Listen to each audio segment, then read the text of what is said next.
E aí, dentro do reator, quando você tá lá, você tem um reator. Aí o reator nuclear, o que é o reator nuclear? Aí a gente pode voltar. O reator é uma caldeira. Basicamente, quando você pensa na hidrelétrica, como é que você faz energia com a hidrelétrica? É a queda da água, certo? Que vira turbina. Uhum. A água cai lá da barragem, enfim, gira as pás da turbina. Tem um turbogerador, tem um gerador que pega esse movimento da turbina e transforma em energia elétrica. Então, a gente precisa da mesma coisa. A gente precisa que a turbina gire. Mas como você faz a turbina girar? A gente esquenta a água e a água vira vapor. É uma caldeira. Como algumas outras termoelétricas também se esquentam a água, mas queimam combustíveis fósseis. Para esquentar a água, a gente usa o processo de divisão do átomo, de fissão, que a divisão do átomo é a fissão. Porque quando a gente divide o átomo, por conservação de energia e massa, que é um conceito físico, ele se divide em dois elementos que juntos não têm a mesma massa que o outro elemento anterior. Então, eles soltam partículas que são os nêutrons e muita energia. Mas uma energia tão absurda, que uma pastilha de urânio de 7 gramas consegue produzir a mesma quantidade que queimar uma tonelada de carvão. Cacete. É muita energia, é uma coisa assim, absurda. E aí, esses nêutrons que foram liberados na divisão do urânio, eles vão se chocar com outro urânio. E aí, quando eles se chocam com esse outro urânio se divide. Isso tudo está acontecendo embaixo da água ali? Isso tudo está acontecendo dentro da água, lá no vaso do reator. E aí, esse outro urânio que se dividiu vai soltar 2 a 3 nêutrons também. Aí, esses outros 2 a 3 nêutrons vão lá, encontram outro urânio, batem neles, ele se divide. E é isso que a gente chama de reação em cadeia. Uhum.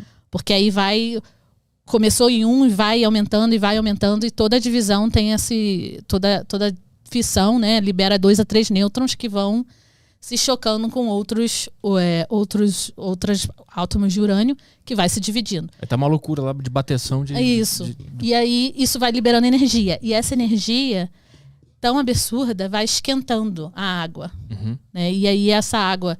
E aí tem vários sistemas ali dentro do reator, mas aquela água esquenta uma outra água e essa outra água vira vapor. Esse vapor gira a turbina.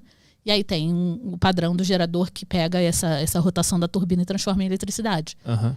E aí, só que é uma densidade energética muito grande. Quer dizer que com pouquinho combustível a gente produz um absurdo de energia. Para esquentar aquela água de outra maneira e usar um monte de coisa. É isso que eu estou entendendo. É tudo um mérito de como que a gente vai gerar calor.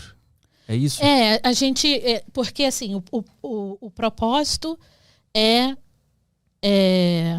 transformar aquela energia, né? Então, você liberou aquela energia da divisão do átomo, você tem energia térmica, né? Que você está esquentando, você tem a energia mecânica, né? Você está rodando ali, você tem... E tudo aquilo transforma em eletricidade. Uhum. Porque o que eu acho legal é que as pessoas... legal, assim, de contar, é que na hora que a gente está carregando, sei lá, o telefone, você não está pensando como é que aquela eletricidade chegou ali para você, sabe? Como é que ela foi gerada de início. E a gente precisa de energia, que essa energia seja transformada em eletricidade e que essa eletricidade seja distribuída para os prédios, para as casas, para a gente estar aqui hoje carregando o celular com iluminação, ligando o interruptor e tendo eletricidade, né, e tendo luz dentro de casa. Uhum. E aí a gente não pensa muito, né? Pelo menos no dia a dia não é normal o pessoal pensar... Eu só ligo a luz e acabou. Acho que tá garantido aquilo lá pro resto da minha vida. Exatamente. Pra mim é Deus. Não, imagina. E se você pensar que hoje um celular demanda a mesma quantidade de energia que uma geladeira de antigamente, sabe? É um negócio absurdo. E aí, fora que a gente não só não pensa... né, na eletricidade na luz que acendeu, mas também na energia que foi necessária para fabricar aquela lâmpada, sabe? Uhum. Para fabricar o celular que a gente está carregando. Então, a eletricidade é um negócio que assim, a gente não vive sem energia. Sim. A gente precisa produzir energia que se transforma em eletricidade. E aí, a energia nuclear é uma das fontes que a gente pode produzir essa energia que é transformada em eletricidade e depois distribuída. Sim. É uma das fontes e é uma fonte poderosíssima, sabe? Que produz uma fazenda eólica, por exemplo, para produzir a mesma quantidade de energia que uma usina nuclear, precisava ser 360 vezes o tamanho de uma usina. Então, tem o fato também de ela poder ser pequena, sabe? Num espaço pequeno, está produzindo um absurdo de quantidade de energia. E isso, as duas usinas que a gente tem em operação, os 2 reatores que a gente tem em operação, eles abastecem basicamente 40% do Rio de Janeiro. Eles fornecem aqui para São Paulo também, mas assim, colocando em média, o lugar foi escolhido estrategicamente por ser num local Rio, São Paulo, assim, que são os grandes centros de consumo no Brasil, né? Então, é um negócio de muito poder. E é uma simples caldeira, que tem uma reação nuclear ali no meio, Sim. mas o objetivo é esquentar água, transformar água em vapor e esse vapor girar a turbina.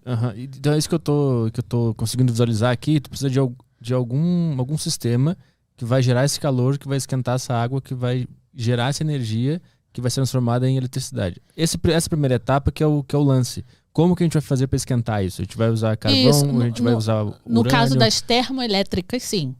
No caso da hidrelétrica é a queda da água. Você não está esquentando nada, né? Mas no caso isso. Eu tô falando dessas que exigem alguma coisa que pode poluir ou que pode não ser sustentável. Porque a água é sustentável, né? É só deixar ela cair lá. Isso. A água... aí existem diferentes tipos de usinas hidrelétricas também. Tem as hidrelétricas com barragem, né? Com os reservatórios. Que aí você mantém a água e você abre a comporta lá e deixa ela cair. Quando você não precisa, você fecha. Que é uma grande bateria, é maravilhoso. E tem aquelas que não têm reservatório. Que elas só ficam nas quedas d'água, assim, sabe? E geralmente... E aí eu não sou especialista em hidrelétrica, mas geralmente depende muito também, por exemplo, é um rio que tem uma queda, e aí você usa a gravidade, né? Ali, a queda da água e vai produzindo, mas aí não tem um reservatório. Enquanto tem água caindo, ela está produzindo, e aí tem esses tipos, assim, diferentes de hidrelétrica, mas aí não é esquentar a água, né? Sim, essa aí usa o movimento da natureza ali. Mas essas que necessitam de alguma coisa para gerar essa energia... A nuclear usa o urânio, que é muito potente. É isso que eu tô sacando. E ela não causa nenhum problema pro mundo. Não. Ela esse processo é o que eu falei, esse processo de produção de energia da nuclear, ele não polui, ele não libera nenhum gás carbônico, ele não está liberando gases de efeito estufa. Para você ter noção, tem locais, tipo a China e a província de Ontário, no Canadá, que usaram nuclear como uma solução de saúde pública também, porque eles passam por um processo de poluição do ar. Porque quando você pensa em poluição atmosférica, aí você pensa mudança climática, eu estou esquentando e tal.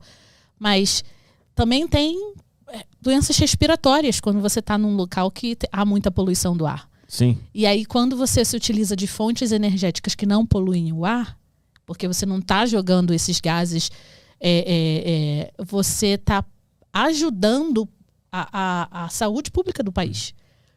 Existe um estudo que a NASA fez com uma universidade nos Estados Unidos, que pesquisou o uso das usinas nucleares lá, que os Estados Unidos é o país com mais reatores nucleares no mundo. Em operação, eles têm 98, alguma coisa assim.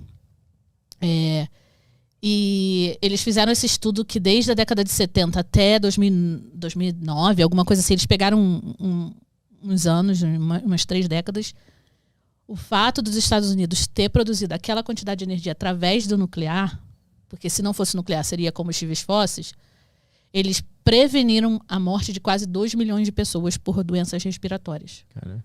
Porque eles evitaram de jogar poluentes na atmosfera que teriam causado doenças respiratórias e poderiam ter matado essas pessoas por conta dessas doenças. Então, a China, por exemplo, tem um muito grave problema de poluição atmosférica, poluição do ar. Eles estão construindo um reator nuclear não só pela tecnologia e tudo, mas também como uma opção de saúde pública. E a província de Ontário também, lá no Canadá. Também quando eles investiram mais, eles perceberam a diferença. Então, assim, é uma tecnologia que precisa ser mais utilizada, sabe? E a gente tem um puta potencial no Brasil para nuclear.